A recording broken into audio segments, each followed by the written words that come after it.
The king, tired by his walk and the work he had done, lay down on the floor and slept through the night. When he awoke, it was several minutes before he could remember where he was or who the strange bearded man lying on the bed was. "Forgive me," said the bearded man in a weak voice when he saw that the king was awake. "I do not know you and have nothing to forgive you for," said the king. "You do not know me, but I know you. I am that enemy of yours who swore revenge on you." Revenge means to keep anger.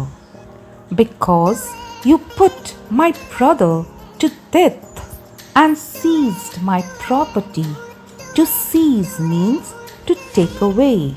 "I knew you had gone alone to see that hermit, and I made up my mind to kill you on your way home. But the day passed and you did not return. So I left my hiding place and came upon your bodyguards, who recognized me and wounded me. I escaped from the bodyguard, but I would have died if you had not dressed my wounds. I wished to kill you, but you saved my life.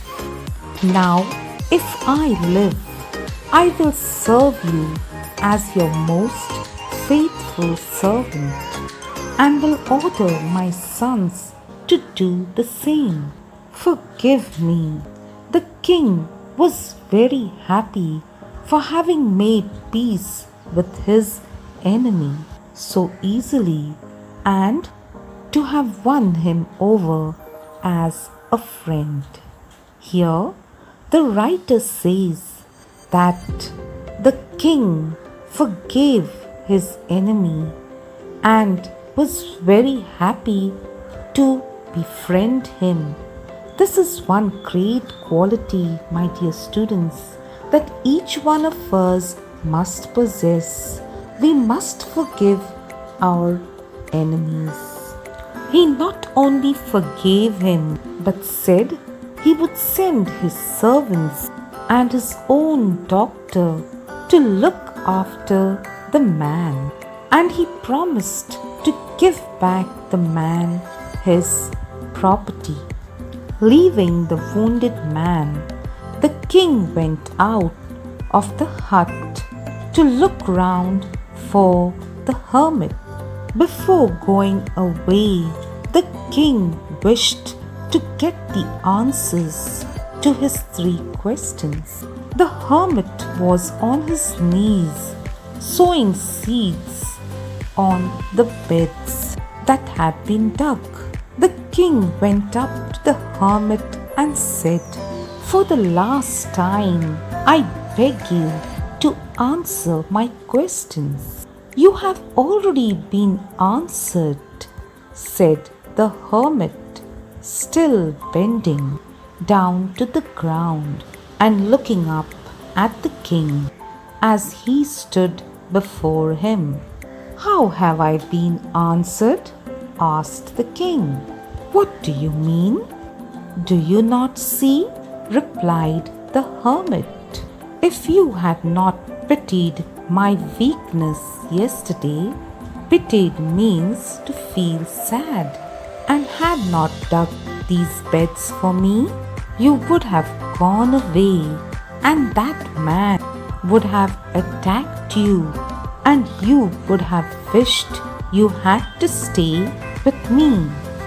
So the most important time was when you were digging the beds, and I was the most important person. And to do me good was your most important business. Afterwards, when the man ran to us The most important time was when you were caring for him, because if you had not to dress his wound, he would have died without making peace with you. So, he was the most important man at that time. And what you did for him was your most important business. Remember then, there is only one time that is important, and that time is now. It is the most important time because it is the only time we have any power to act. The most necessary person is the person you are with at a particular moment, for no one knows what will happen in the future and whether we will meet anyone else. The most important business is to do good to that person, because we were sent into the world to do good, because we were sent into this world for that purpose alone. So remember, my dear students, helping someone who is in need, the help that you render is the right thing that you are doing. The person whom you are rendering the help is the most important person at that time. And the effort that you are putting in to help the person is the most important business. This is what the writer is trying to tell us, and he gives us a beautiful lesson through this lovely extract. Thank you, dear students.